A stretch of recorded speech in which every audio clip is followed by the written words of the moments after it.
Kita akan membahas malam Selasa yang lalu kita kajian kitab Hikam Imamul Haddad. Nah, sekarang kita untuk menambah wawasan kita akan bertadabbur mengkaji dari tafsir surat Yasin.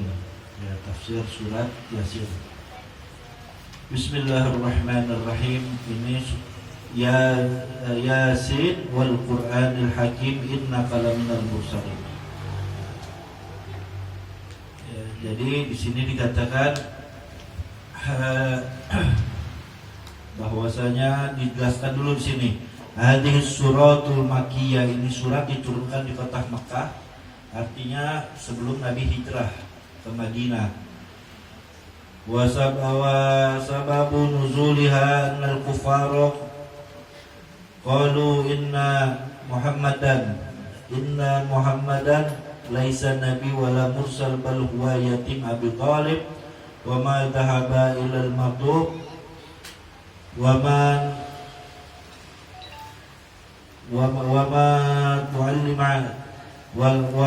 tu'allima ilma minal muallim fa kaifa yasiru nabiyyan fa kana al-kuffar musarrina fi inkarihim faradallahu ta'ala qaul al-kuffar wa anzala hadhihi surah wa syahida bidzatihi al-jalil ala risalatihi wa nubuwatihi. Jadi di sini ini surat Yasin, sebab-sebab turunnya ini surat Yasin bahwasanya orang-orang kafir, sesungguhnya orang-orang kafir dulu mereka mencela Nabi Muhammad. Dia katakan sesungguhnya Muhammad ini bukan seorang nabi dan bukan seorang rasul. Akan tetapi Muhammad ini hanya sebatas anak yatim yang dipelihara oleh Abu Thalib. Ya. Dan Muhammad ini katanya tidak belajar, nggak punya guru. Ya. Maka kenapa bisa jadi seorang nabi? Itu kata mereka tuh. Ya. Maka disinilah orang-orang kafir mengingkari Nabi Muhammad Sallallahu Alaihi Wasallam. Ya, mengingkari. Dikatakan itu Muhammad kok bisa jadi nabi? Gak pernah belajar, gak bisa baca, gak bisa tulis. Ya, tapi dia lupa. Memang betul Nabi Muhammad seorang yang ummi, artinya gak bisa baca, gak bisa tulis. Tapi kenapa Allah jadikan Nabi Muhammad gak bisa baca, gak bisa tulis? Tentunya ada hikmah. Nabi Muhammad SAW walaupun gak bisa baca, gak bisa tulis, tapi memiliki hafalan yang kuat luar biasa. Dan perlu diingat, di zaman dulu orang gak bisa baca, gak bisa tulis bukan suatu kebodohan. Jangankan 15 abad yang lalu, ya 100 tahun yang lalu aja orang gak bisa baca, gak bisa tulis, itu hal yang wajar, bukan suatu kebodohan. Dan kalau sekarang, apalagi 15 abad yang lalu, tapi disitulah walaupun Nabi gak bisa baca, gak bisa tulis, tapi Nabi memiliki kekuatan hafalan yang kuat di luar batas orang-orang normal. Apa contohnya? Bagaimana Nabi bisa menerima wahyu Al-Quran, yang dimana Al-Quran terdiri dari 114 surat dan 6.666 ayat itu. Dan hikmah yang kedua, kenapa Nabi gak bisa baca, gak bisa tulis, ini tidak lain dan tidak bukan, yaitu artinya Allah memberikan hikmah. Hikmahnya, kalau andai kata Nabi bisa baca, bisa tulis, nanti akan timbul kesan, pemahaman bahwasanya Al-Quran itu buatan Nabi Muhammad. Disinilah Allah bantah bahwasanya Al-Quran itu adalah dari Allah Subhanahu wa Ta'ala. Ya. Terus, nah makanya orang kafir mengingkari, ya, mengingkari itu, maka Allah tolak, ya, Allah tolak habis-habisan perkataan orang kafir itu yang mengingkari Nabi Muhammad kenabiannya. Ya, maka Allah turunkan ini surat, ya, dan Allah bersaksi dengan zatnya yang mulia, yang agung, bahwasanya atas kerasulan, ya, kenabian Nabi Muhammad SAW, yang dimana Allah katakan, ya Muhammad, inna anqarul kuffaru risalataka fala taghannam, ya, fala taghannam bidzalika anna ashhadu annaka liman laminal mursalin. falamma kanat hadhihi suratu dalatan wa syahidatan ala risalatihi fala jarama annaha sarat qalbal Quran. Ya. Jadi di situ Allah katakan, ya Muhammad, ya Rasulullah, sesungguhnya orang-orang kafir yang mengingkari kenabianmu, maka engkau jangan bersedih. Sesungguhnya aku, kata Allah, yang memiliki zat yang agung, aku menyaksikan dan aku akui engkau seorang dari seorang Rasul, seorang Nabi. Maka kalkala ini surat turun, maksudnya surat Yasin ini sebagai petunjuk, ya, sebagai petunjuk dan sebagai saksi bahwasanya Nabi Muhammad itu adalah utusan Allah, bahkan pemimpin para Rasul. Makanya dari ayat yang kedua, yaitu wal Qur'anil Hakim, yang ya innaka laminal mursalin. Yes. Nah, makanya surat Yasin ini disebut qalbunya Quran, hatinya Al-Quran. Sebagaimana di dalam hadis Nabi mengatakan, inna likulli syai' qalban wa qalbul Quran Yasin. Sesungguhnya setiap sesuatu itu punya hati, dan hatinya Al-Quran itu adalah surat Yasin. Wa man qara'aha kataballahu lahu qira'atul Quran asra marrah. Dalam hadis, barang siapa orang yang membaca, ya, barang siapa orang yang membaca ini surat Yasin, maka Allah mencatat seolah-olah dia membaca Al-Quran 10 kali. Ya, tapi bukan berarti ente gak baca Quran khatam, bukan. Tapi ini salah satu kemuliaan dari surat-surat Al-Quran, diantaranya surat Yasin. Ya, dalam hadis lagi Nabi mengatakan, innallaha ta'ala ya, qara'a suratul Yasin wa taha qabla an yakhluqas samawati wal ard di alfa'am falamma sami'atil malaikatu qalu tuba li ummati Muhammad nazala alaihim hatani suratan wa tuba liman tuhmal bihima wa tuba li alsinati tatakallam bihima. Dalam hadis lain Nabi mengatakan, sesungguhnya Allah Subhanahu wa taala telah membaca 2 surat Yasin dan surat Toha. Sebelum menciptakan ini alam semesta 1000 tahun sebelum penciptanya, Allah membaca surah Yasin dan membaca surat Toha. Dan malaikat mendengarnya, maka malaikat mengatakan, sungguh beruntung bagi umat Nabi Muhammad SAW. Sungguh beruntung, karena di umat Nabi Muhammad ini diturunkan Al-Quran. Dan di dalam Al-Quran ini ada 2 surat yang agung, yaitu surat Yasin dan surat Toha. Maka beruntunglah bagi orang yang membacanya dengan lidahnya, apalagi merenunginya, mempelajarinya. Wa kama qala alaihi salatu wasallam, dan dalam hadis yang lain Nabi mengatakan, inna ahlal jannah la yaqra'una syai'an minal Qur'an illa Toha wa Yasin wa suratul Rahman. Dan sesungguhnya ahli sorga itu mereka tidak membaca sesuatu dari Al-Quran, melainkan yang mereka perbanyak membaca yaitu surat Toha, surat Yasin, dan surat Ar-Rahman. Wa qala alaihi salatu wassalam, dan dalam hadis yang lain Nabi mengatakan, ayyumal muslimin wa muslimatin quri'a indahuma surah Yasin indahuma surah Yasin wa huma fi sakratil maut nazala alaihima bi'adani kulli harfin asra amla yaqumuna baina aydihima sufufan yusalluna alaihima wa yastaghfiruna lahuma wa yashhaduna ghuslahuma wa yattabi'una janazatahuma. Luar biasa. Nah, dalam hadis Nabi mengatakan, barang siapa seseorang yang membaca surat Yasin ketika ada seorang muslim maupun muslimah meninggal dunia, maka dibacakan surat Yasin, maka sesungguhnya dengan bacaan tersebut, dengan baca suratul Yasin, baik ketika dia mati maupun ingin sakaratul maut, maka tidaklah keluar huruf-huruf yang dia baca dari suratul Yasin, melainkan malaikat berbaris untuk menyambut rohnya, dan malaikat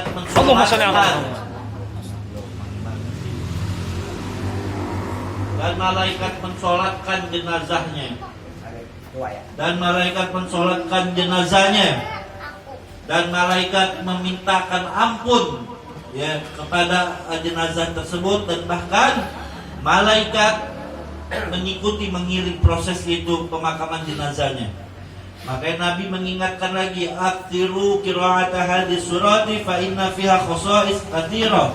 Perbanyaklah kalian membaca ini surat, maksudnya surat Yasin, karena sesungguhnya di dalamnya terdapat kekhususan yang banyak. Ya.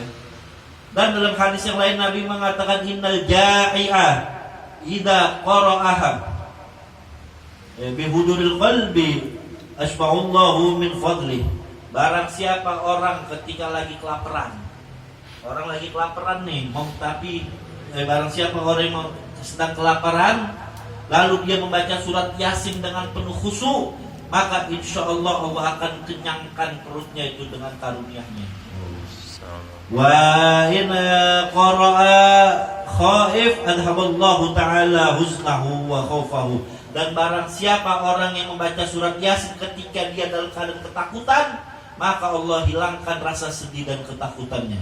Wa in qara'al fajir khalasa min dainihi. Barang siapa orang yang membaca surat Yasin ketika dia mempunyai hutang, insyaallah Allah akan bantu melunaskan hutangnya. Wa idza qara'adul haja qadallahu ta'ala hajatahu. Barang siapa orang yang membaca surat Yasin ini, maka hajatnya dipenuhi oleh Allah Subhanahu wa taala. Wa man qara'a fi subhi yakunu fi amanillah ta'ala ila sama. Barang siapa orang yang membaca surat Yasin di pagi hari, maka Allah berikan di keamanan nanti sampai sore hari. Wa fi aibaldati idza tuliyat au fusirat rafallahu ta'ala anhum al-bala. Dan barang siapa orang yang membaca di suatu kampung negeri, baca surat Yasin dan ditafsirkan, direnungi, dipelajari, maka Allah akan dari padanya bala. Wal qahta, Allah angkat dari itu parceklik. Wal ghala, Allah angkat dari yaitu kemahalan harga sembako, dan Allah gampangin. Waqaun wal waba, dan Allah angkat yaitu penyakit yaitu penyakit taun, penyakit waba, ya. Wal marad, dan penyakit yang lain, dan penyakit. Kenapa? Bihurmatiha, karena keberkahan dari surat Yasin. Wa man qara'a fil laili yakunu aluhu fi amanillah ta'ala ila subhi. Barang siapa orang yang di malam hari membaca surat Yasin, maka Allah akan jaga dia sampai pagi hari subuh. Ya. Terus wa idza quri'at 'alal mayyit, barang siapa dibacakan atas mayit di surat Yasin, ya, maka khuffifat anhul 'adzabul qabr, maka diringankan azab kuburnya. In kana min ahlil adzab, ya mungkin ada orang yang banyak dosa, dia kena azab di kubur karena saudaranya, keluarganya baca surat Yasin, minimal tuh azabnya itu diringankan, nggak terlalu berat. Ya. Wa illa fatakunu fi ruhi wa ruhahu ziyadah. Dan barang siapa orang yang baik, dia mendapatkan kenikmatan kubur, terus dibacain Yasin lagi sama keluarganya, maka ditambah lagi kenikmatannya. Nah, ini dari Yasin. Nah, di sini kita masuk Yasin. Ya, di sini ada beberapa penafsiran. Ya, di sini ada beberapa penafsiran, bahwasanya yang pertama, bahwasanya itu ada yang mengatakan ismu min asmail Quran, ada yang mengatakan ulama Yasin itu nama dari nama-nama Al-Quran. Ya, nama Al-Quran kan ada Al-Furqan, ada Asy-Syifa, ada Al-Kitab, di antaranya Yasin. Tapi waqala ba'duhum, di antara mereka lagi ada yang mengatakan Yasin itu ismu min asmaillah, salah satu nama dari nama-nama Allah. Nama Allah itu banyak, tapi di tahun 99 salah satunya katanya salah satu nama Allah adalah Yasin. Wa qala ba'dhum, ada lagi penafsiran yang mengatakan ya bahwasanya Yasin itu ismu, nama min asma'ir rasul, nama dari nama-nama Rasulullah sallallahu alaihi wasallam. Ya. Tapi dari pendapat yang kuat mengatakan Yasin itu nama dari nama-nama Nabi Muhammad sallallahu alaihi wasallam. Yasin wal Qur'anil Hakim, dan sesungguhnya Al-Qur'an itu yang penuh hikmah, ya, yang penuh dengan hikmah. Ya Allah katakan Al-Quran itu penuh hikmah. Al-Quran Allah khusus turunkan kepada Nabi Muhammad Sallallahu Alaihi Wasallam. Ya. Jadi kalau kita pengen dapat hikmah keberkahan, maka kita baca Quran. Gak cuma baca, lebih afdol lagi kita mengetahui maknanya. Makanya kita belajar Quran begini biar kita tahu maknanya, biar kita bisa amalin. Ya, ngebaca doang bagus membaca Quran sangat bagus. Di dalam hadis Nabi mengatakan man qara'a al-Qur'ana harfan min kitabillah. Barang siapa orang yang membaca satu huruf dari Al-Qur'anul Karim, falahu bihi hasanatun, maka baginya itu kebaikan. Wal hasanatu bi asri amsalha, dan kebaikan itu ya dilipat gandakan 10 kebaikan. La aqulu alif lam mim harfun, walakin alif harfun wa lam harfun wa mim harfun. Nabi mengatakan ya, tidak aku katakan kalau orang baca alif lam mim itu satu huruf, enggak. Tapi Nabi katakan alifnya huruf, satu huruf, lamnya satu huruf, mimnya satu huruf. Masing-masing huruf itu dilipat gandakan 10 kebaikan. Dan dalam hadis yang lain Nabi mengatakan Iqra'ul Qur'ana fa innahu ya'ti yaumal qiyamah safi'an li ashabih. Barang siapa orang yang membaca Al-Quran, barang siapa orang yang sering rajin dulu baca Al-Quran, maka sesungguhnya nanti Al-Quran datang di hari kiamat maupun datang di alam kuburnya sebagai penolong temannya bagi beliau membacanya. Nanti amal soleh kita itu akan mewujud orang yang sangat menyenangkan, cahaya untuk menemani kita di kubur kita. Ya. Maka di dalam hadis yang lain Nabi mengatakan man ja'alal Qur'ana amamahu qadahu ilal jannah. Barang siapa orang yang menjadikan Al-Qur'annya sebagai imam. Artinya Al-Qur'an itu sebagai imam. Artinya Al-Qur'an itu yang menuntunnya. Al-Qur'an bilang halal dia kerjain, Al-Qur'an bilang haram dia tinggalin, Al-Qur'an perintahkan dia kerjakan, Al-Qur'an larang dia tinggalkan. Itu namanya Al-Qur'an dijadikan imam. Maka qadahu ilal jannah, maka nanti Qur'an akan menuntunnya dia ke surga. Wa man ja'alal Qur'ana khalfahu, barang siapa orang yang menjadikan Al-Qur'an di belakangnya, makmumnya. Artinya Al-Qur'an bilang halal, dia kerjain yang haram. Al-Qur'an melarang ini tapi dia kerjain yang bertentangan dengan Qur'an. Maka saqahu ilan nar, maka nanti Al-Qur'an akan menjoroginya dia ke nerakanya Allah Subhanahu wa taala. Ya. Makanya kita baca Qur'an. Ya. Kita baca Al-Qur'an. Ya, banyak nih faedah Al-Qur'an di dalam surat Al-Isra ayat 9.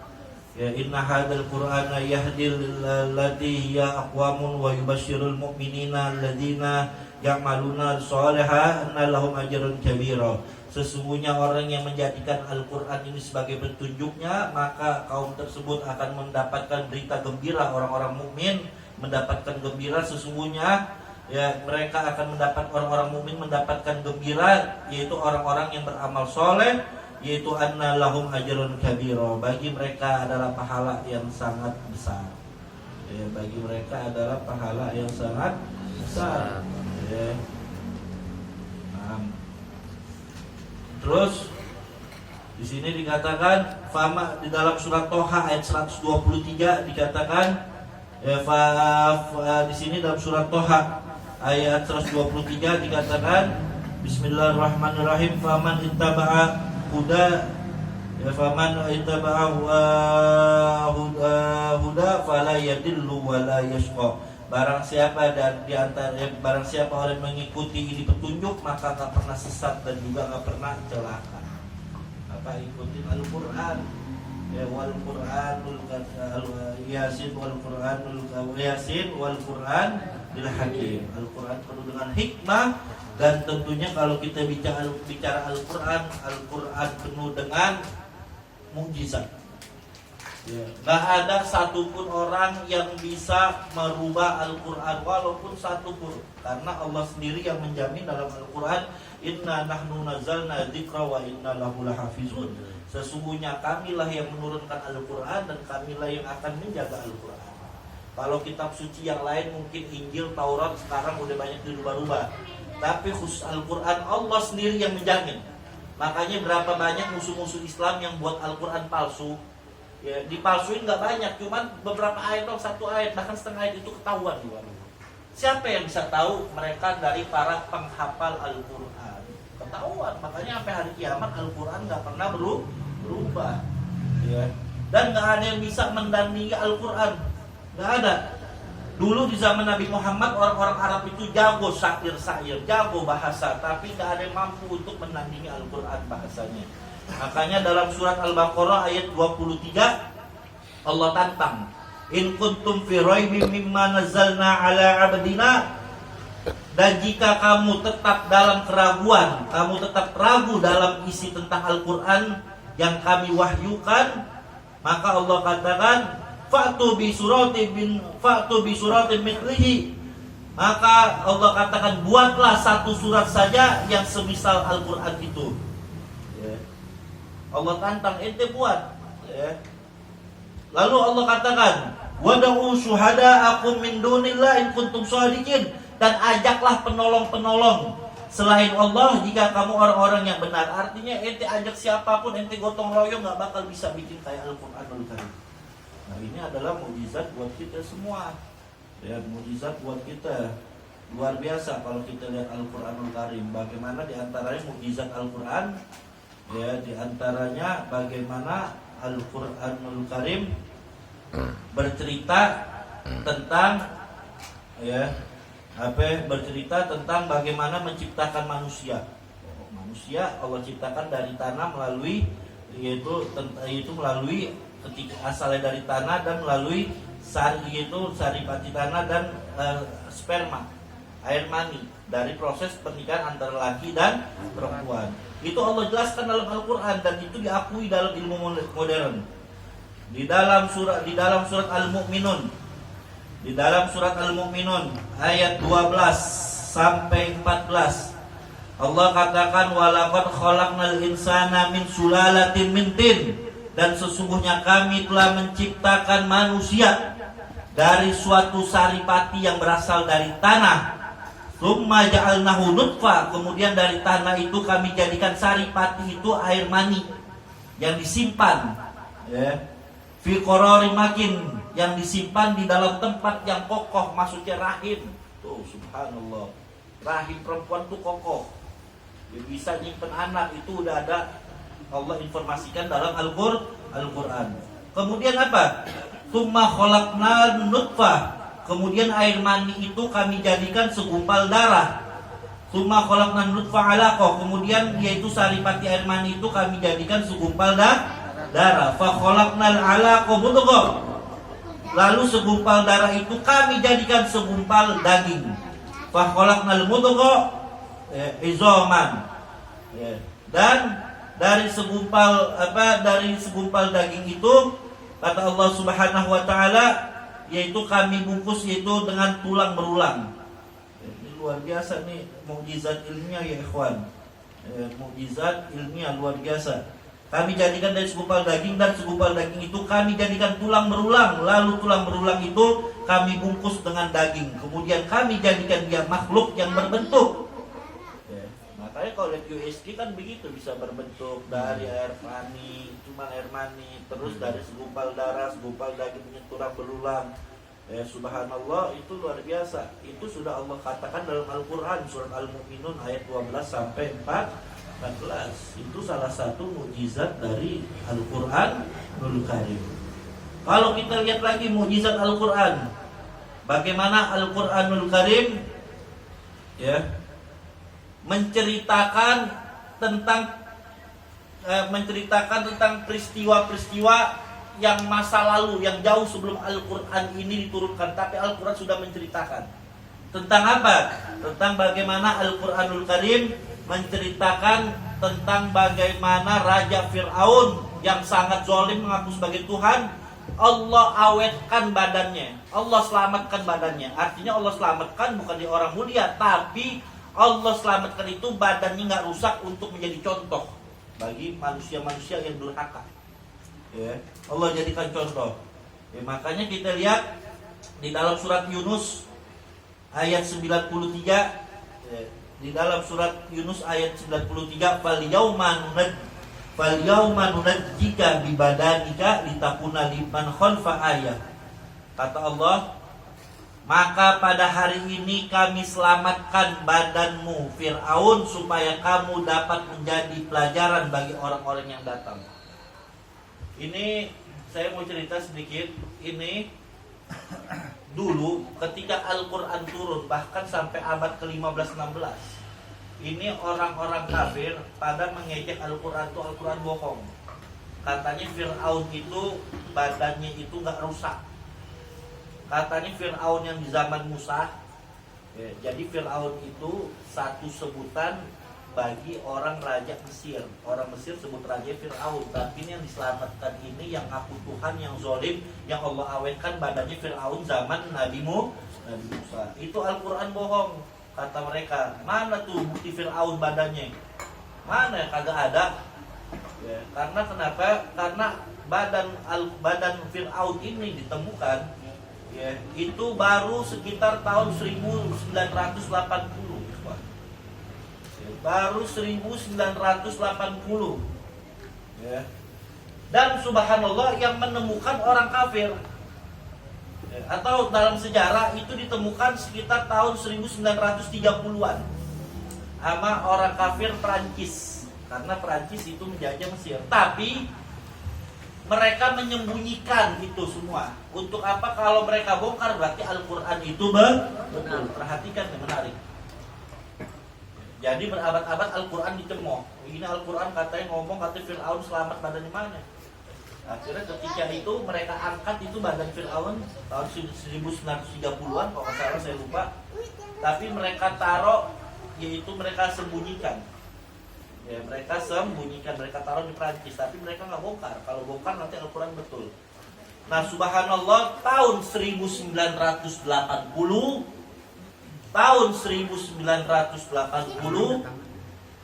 seorang ilmuwan fokus, nggak usah ada yang ngomong. Seorang ilmuwan dari Prancis, dia belum masuk Islam dulu, yang bernama Profesor Dr. Maurice Bucaille. Itu dia ambil laboratorium, di iseng-iseng dia mau tes. Profesor Dr. Maurice Bucaille seorang dokter ahli forensik. Apa itu ahli forensik? Kalau ada orang ketabrak, mukanya nggak kelihatan lagi, dia bisa tahu tuh kenapa kecelakaannya, sebabnya kenapa, kejadiannya berapa tahun yang lalu. Itu namanya ahli forensik. Itu diteliti Fir'aun. Ketika diteliti ternyata matinya Fir'aun persis apa yang dikabarkan oleh Al-Quran. Dia itu tenggelam di laut. Dan subhanallah Allah buktikan pada saat itu badan Fir'aun penuh dengan garam. Ini yang mengawetkan Fir'aun. Ternyata dibuka Al-Quran betul, subhanallah. Akhirnya ini Profesor Maurice Bucaille masuk Islam, disebarkan itu tentang Al-Quran, kejadian itu. Semua sedunia akhirnya terenyak-enyak, semua sedunia akhirnya geger bahwasanya betul apa yang dikatakan Al-Quran, bahwasanya Fir'aun itu memang Allah selamatkan badannya, tapi bukan di orang baik, tapi Allah ingin memperlihatkan nih nasib orang yang zalim kayak begini nih. Makanya sampai sekarang pun jasadnya itu walaupun ribuan tahun masih dan ini yang menunjukkan bahwanya apa? Menunjukkan Al-Quran itu dari Allah, bukan buatan Nabi Muhammad SAW. Salah satu mukjizat Al-Quranul Karim. Atau satu lagi singkat aja, bagaimana mukjizat Al-Quranul Karim. Tadi Al-Quranul Karim berbicara tentang masa lalu, ribuan tahun sebelum Al-Quran turun di zaman Nabi Musa dan Fir'aun. Lalu bagaimana mukjizat Al-Quran? Al-Quran bisa tahu kejadian yang masa depan. Ini membuktikan lagi Al-Quran bukan buatan Nabi Muhammad, tapi langsung dari Allah Subhanahu wa Ta'ala. Kita buka surat Ar-Rum. Surat Ar-Rum itu surat yang ke-30. Di sini di ayat 1 sampai 3, di ayat 1 sampai 4. Surat Ar-Rum itu artinya di sini dikatakan tentang bangsa Romawi yang sekarang Eropa. Alif Lam Mim gulibatir Rum, telah dikalahkan bangsa Romawi. Dulu perang besar antara orang Persia itu sekarang di Iran, dengan Romawi itu sekarang di Eropa. Gulibatir Rum, dikalahkan bangsa Romawi sama Persia. Fi adnal ardi, di negeri yang terdekat. Jadi ketika ada dua kerajaan besar ini, Romawi dan Persia, berperang, Romawi dikalahkan sama Persia. Ini yang menarik, orang-orang kafir Mekah, Abu Jahal, Abu Lahab, mengejek umat Islam karena mereka orang-orang kafir Mekah, mereka mengharapkan Persia yang menang. Karena kenapa? Mereka satu sembahan. Bedanya satu sembahan, yaitu orang kafir Mekah nyembah patung, dia nyembah api, arti menyembah animisme. Ya. Sedangkan orang Islam pada saat itu berharap, ya, ini padahal yang perang Romawi dan Persia. Ya. Orang kafir Mekah berharap orang Persia menang karena satu sesembahan, sama-sama menyembah animisme.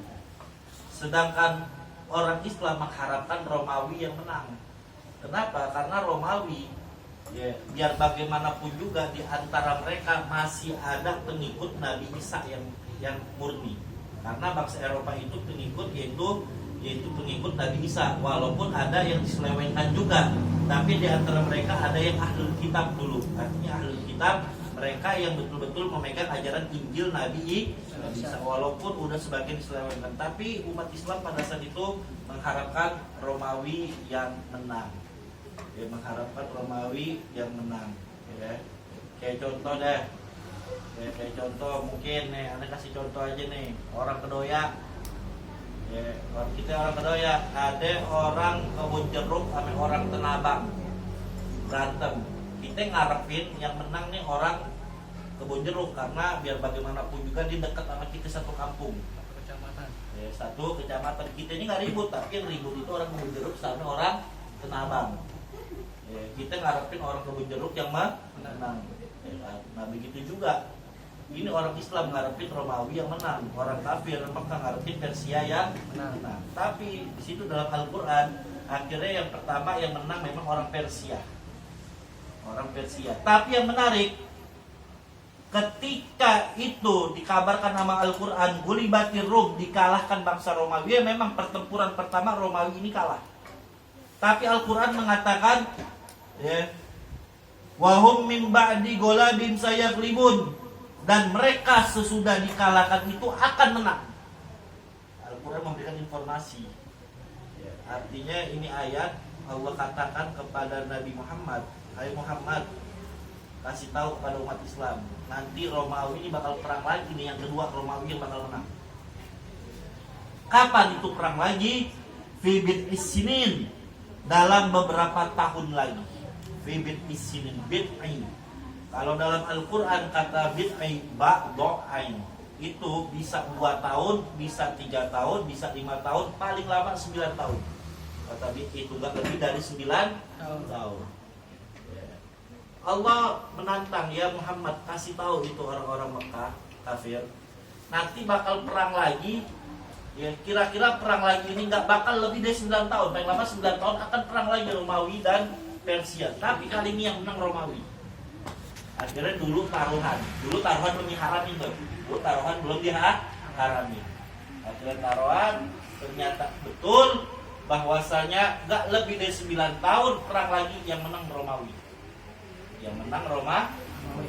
Sekarang pertanyaan Anda dari cerita ini, Al-Quran bisa tahu bakal perang lagi dan yang menang Romawi. Ini kira-kira yang buat Al-Quran manusia apa Tuhan?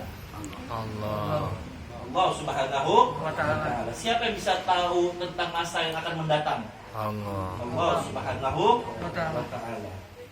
Makanya luar biasa. Ini mukjizat Al-Quran. Ya, keberkahan ini luar biasa. Makanya Yasin, wal Qur'anil Hakim, innaka laminal mursalin. Sesungguhnya engkau ya Muhammad betul-betul seorang Rasul. Ala siratim mustaqim, di atas jalan yang lurus. Al-muradu minas sirat dinul Islam. Yang dimaksud dengan di atas jalan yang lurus itu adalah jalan agama Islam. Ya, yakni ya Muhammad innaka laminal mursalin wa dinuka dinul haq wal Islam, dan sesungguhnya Islam ini agama yang dibawa oleh Rasulullah Sallallahu Alaihi Wasallam, yaitu adalah agama yang hak, adalah agama yang diterima oleh Allah. Ya, Allah tidak menerima agama apapun kecuali agama Islam. Ya, walladzi arsala rasulahu bil huda wad dinil haq.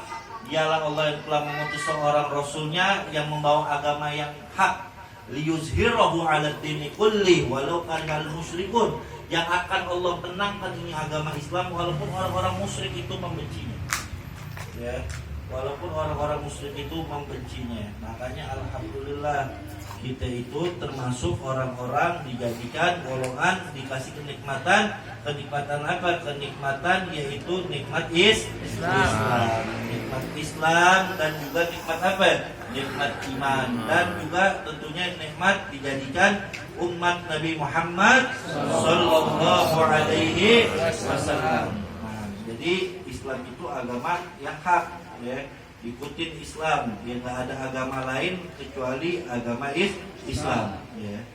Nah, Islam, sebelum saya akhiri, saya sering mengatakan agama dari dulu, dari zaman Nabi Adam itu Allah turunkan cuma Islam. Allah turunkan cuma Islam. Ya. Lalu bagaimana dengan Yahudi? Yahudi bukan agama.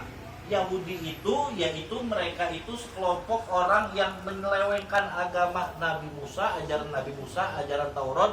Yuhawidu artinya itu yaitu memalsukan, merubah-rubah. Ya. Dari dulu itu agama cuma satu, agama Islam. Allah turunkan agama Islam untuk Nabi Musa. Ya, cuman syariatnya ya syariat zaman Nabi Musa.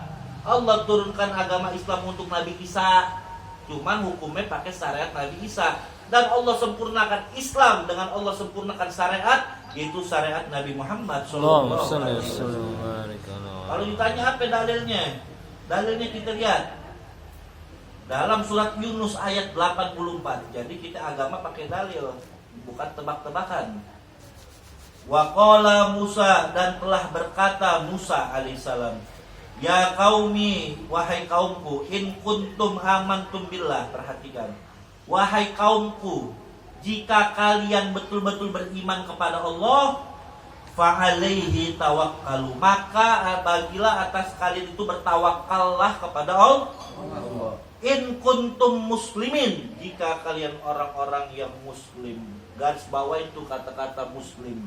Muslim itu artinya Islam. Aslama yuslimu, islaman muslimun. Muslimun. Orangnya disebut muslim. Kitanya agama Islam, tapi kita orangnya disebut muslim. Ya, ente muslim artinya ente itu Islam. Ya, artinya yang menyerahkan diri. In kata Nabi Musa, in kuntum muslimin, jika kalian itu orang-orang muslim. Ya, itu dalil. Dan kita lihat lagi, ya, ini biar kita paham ya. Di dalil yang lain, ya. Karena banyak orang yang ngaco, dibilang agama ini ada Nasrani, enggak. Allah hanya menurunkan satu agama, yaitu agama Islam. Ya, agama Islam. Kita lihat lagi di dalam surat Al-Maidah ayat 111. Di dalam ayat surat Maidah ayat 100, Al-Maidah ayat 111. Wa id auhaitu ilal hawariyin, dan ingatlah ketika aku ilhamkan kepada pengikut Isa, yaitu kaum Hawariyun, ya, an amanu bih, kata Allah, ya. Jadi kaum Hawariyun itu penolong, pengikut setia Nabi Isa. An amanu bih, ya, kata Allah, berimanlah kamu kepadaku. Wa bi rasuli, dan berimanlah kalian kepada rasulku, maksudnya Nabi Isa alaihi salam. Qalu, maka kaum Hawariyun itu menjawab, amanna, kami beriman ya Allah. Washad, maka saksikanlah, ini kata kaum Hawariyun, bi annana muslimun, sesungguhnya kami ini adalah orang-orang muslim. Pertanyaannya, umat Nabi Isa agamanya Nasrani apa Muslim? Muslim. Kita tahu tuh, dia itu Muslim. Ya, dan ya, bagaimana Nabi Allah Ibrahim alaihissalam. Ya, Nabi Ibrahim dalam surat Allah abadikan ini dalam surat Al-Baqarah ayat 130. Ya, wa wassa biha Ibrahimu banihi, dan Nabi Ibrahim telah berwasiat kepada anaknya. Wa Yakub, dan Nabi Yakub juga berwasiat kepada anaknya. Ya. Apa katanya? Nabi Ibrahim itu bapaknya para nabi, Abul Anbiya, karena dari kedua anaknya itu melahirkan nabi. Nabi Ibrahim punya anak, Nabi Ismail dan Nabi Ishak. Ya. Nabi Ismail yang menurunkan yaitu nasab Nabi Muhammad SAW. Jadi Nabi Muhammad nih, waktu sahabat itu Nabi Muhammad kan Nabi Ismail bin Ibrahim. Ishak punya anak Yakub, Yakub punya anak Yusuf, terus. Ya, tapi jalurnya bukan ke Nabi Muhammad SAW. Ya, nah, ya itu cerita panjang nanti. Ya, tapi ada singkat-singkat aja. Wa Yakub, dan Nabi Yakub berwasiatkan kepada anaknya, ya bunayya, wahai anakku, innallaha astafa lakumuddin, sesungguhnya Allah telah memilih bagi kalian satu agama. Fala tamutunna illa wa antum muslimun, dan janganlah kalian mati kecuali mati dalam keadaan muslim. Surat Al-Baqarah ayat 130. Nah, ini dalil ya, biar kita tahu tuh agama-agama ya hanya satu, yaitu dari dulu Allah turunkan agama Islam. Jadi insya Allah lanjutkan lagi ini tentang baru pertama ya, kajian tafsir surat Yasin. Ya, insya Allah kita masuk ke ayat berikutnya. Tadi udah kita bacakan tuh tentang hadis-hadis tentang keutamaan surat Yasin. Jadi masing-masing surat itu ada keutamaannya, Allah. Ya, baca surat Al-Waqiah, barang siapa orang yang juga melazimkan, yang istiqomah baca surat Al-Waqiah tiap hari dengan penuh kekhusyuan, Allah Subhanahu wa taala akan menjaga dia dari kefakiran. Gak bakal dia fakir di dunia. Allah luaskan, Allah berkahi rezekinya. Makanya ada yang menarik ketika sahabat Nabi Abdullah bin Mas'ud radhiyallahu taala sedang sakit, pengen meninggal dunia sakarat. Datang khalifah waktu itu yang jadi khalifah Sayyidina Utsman bin Affan. Sang khalifah datang, Sayyidina Utsman bin Affan menawarkan yaitu harta pada Abdullah bin Mas'ud. Karena Abdullah bin Mas'ud ini seorang sahabat yang punya jasa besar kepada Islam. Ya. Tapi dia juga orang pas-pasan, enggak punya apa-apa. Lalu Sayyidina Utsman mengatakan, wahai Abdullah bin Mas'ud, engkau pengen apa? Nanti saya ambilkan baitul mal, kalau sekarang duit kas negara, untuk keperluan anak cucumu. Jangan khawatir. Tapi yang menarik apa jawaban Abdullah bin Mas'ud? Dikatakan, wahai Amirul Mukminin, wahai Khalifah Utsman bin Affan, yang aku harapkan sekarang wallahi bukan harta. Yang aku harapkan sekarang rahmat Allah Subhanahu wa taala. Aku ini sedang dikit lagi mau meninggal. Itu sahabat Nabi padahal. Aku takut kepada Allah. Engkau gak usah nawarkan harta kepadaku. Insya Allah aku yakin anakku gak bakal melarat aku tinggalkan. Anakku gak bakal aku melarat aku tinggalkan. Karena kenapa? Aku sudah menyiapkan warisan. Kaget tuh saya. Warisan apa yang disangka warisan duit? Warisan apa wahai Abdullah bin Mas'ud? Abdullah bin Mas'ud mengatakan, demi Allah, aku sudah menyiapkan warisan buat anak cucuku yang insya Allah gak bakal Allah biarkan dia susah. Warisannya apa? Aku wasiatkan agar mereka sering-sering baca surat Al-Waqiah sebagaimana sabda Nabi Muhammad SAW. Kita wasiatin anak kita, keluarga kita baca surat Al-Waqiah, tapi yang istiqomah. Ya, yang istiqomah. Ya, baca habis asar. Habis asar, ya terserah itu misalnya kapan. Ya, tiap hari kalau bisa ya. Itu karena ada jaminan dari Nabi Muhammad SAW. Kesusahan. Amin. Hidupnya diberkahi. Aja mungkin lebih kurangnya insyaallah. Assalamualaikum warahmatullahi wabarakatuh.